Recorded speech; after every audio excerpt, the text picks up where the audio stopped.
The National Football League, commonly known as the NFL, is one of America's favorite things. Millions of viewers sit down to enjoy the NFL on Sundays, Monday nights, and even on Thursdays. There are 32 teams in the NFL, each with a franchise that is supported by many. But why do people enjoy this sport that entails so many hard hits? The NFL is a sport of violence. With the sacks, face masks, horse collar tackles, and late hits, the NFL is a constant battle between two forces. And unfortunately, this violence that is enjoyed on the field by the fans tends to be carried over into the personal lives of these NFL athletes.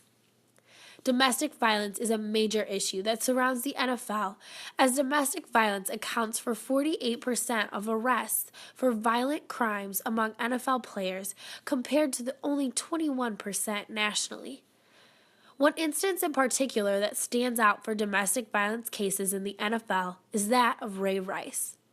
On February 15, 2014, Ray Rice and his now wife, Jonna Palmer, were arrested and charged with assault at the Revel Casino in Atlantic City, New Jersey. The video of Rice punching Palmer in the face and dragging her out of the elevator went viral. For this incident, Rice was only suspended for the first 2 games of the 2014 NFL season. Coincidentally, after the video was released to the public, NFL Commissioner Roger Goodell said he, quote, did not get it right when deciding Rice's punishment and that there would be a change in how the NFL handled domestic violence. But before this occurrence, the NFL had no specific requirements when it came to handling domestic violence cases. They were able to suspend players, release them from the team, fine them a certain amount of money which goes to the league, give them a warning, or they could stand behind them and support them while the court took action. According to BrandonGale.com, 77% of NFL fans are Caucasian, compared to a 15% for African Americans and an 8% Hispanic. In a recent poll when deciding how the NFL should handle a player who has been found guilty of domestic violence, 59% of all Americans said they should allow the player to return to the NFL after a temporary suspension.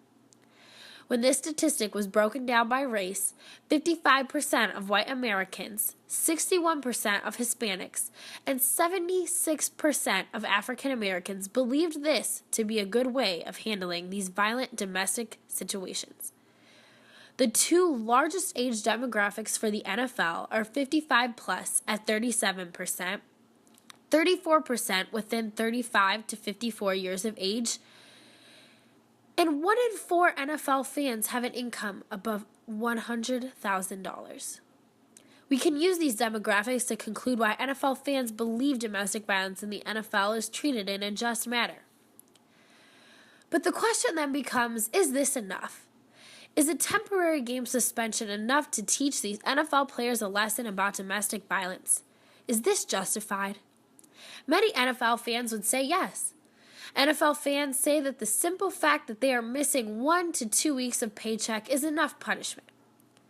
They may say that punishment isn't necessary because they are the backbone of one of their favorite teams.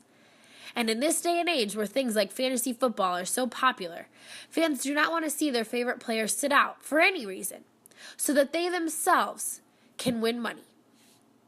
The demographics previously mentioned can also play a role into why so many NFL fans think the game suspension is enough for domestic violence cases. Most old white men don't see an issue with domestic violence. Simply hitting a woman was not something that was preached to the older generations, especially that of whites. African Americans want to support people of color who have made something of themselves and don't want to see them fail. And of course, the richer you are, the more likely you will care about seeing a good game with the tickets that you bought in the front row, rather than standing up for the rights of these women who are being abused. Another argument fans have for the temporary game suspensions is that the NFL players are constantly taught to be tough, and this mentality shines through to their personal lives. But it isn't their fault. It's almost like brainwashing. How can we expect someone to turn off the violence when they are constantly violent on the field? Many believe this is their job and their duty. Therefore, the domestic violence is okay. But the answer is no. Domestic violence is not okay and should be punished more harshly than it is currently in the NFL. These athletes are not treated with the same expectations as regular civilians, and they are given special treatment in the court of law. If a domestic violence case is charged as a felony in the court of law, the felon shall be imprisoned for a fixed term of between 6 months and 3 years. What is now a 6-game suspension does not compare to 6 months in jail. The NFL is sending the message that domestic violence is okay, and if you are in the NFL, you do not always have to abide by the law. This is why we see so many other issues with NFL players when it comes to DUIs and the use of drugs and marijuana. When you are teaching them that being in the NFL is being above the law, we are opening the gateway to more criminal activity.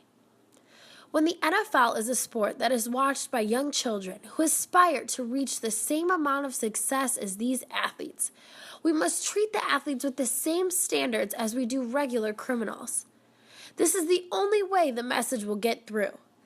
Being an NFL athlete does not mean you are above the law. Recent Super Bowls have logged higher female viewership than the Emmy, Grammy, and Oscars combined. But numerous domestic violent incidents that involve women, professional NFL players have caused women to reconsider their support for this sport. The NFL needs to change things up if they want to maintain their viewership and support when it comes to domestic violence. These athletes need to be treated like everyone else in the court of law, and the NFL should have no say as to what punishment they receive from the courts. The only way to stop domestic violence epidemic as a whole is to start with the people who are getting off the easy way. The NFL needs to make a change.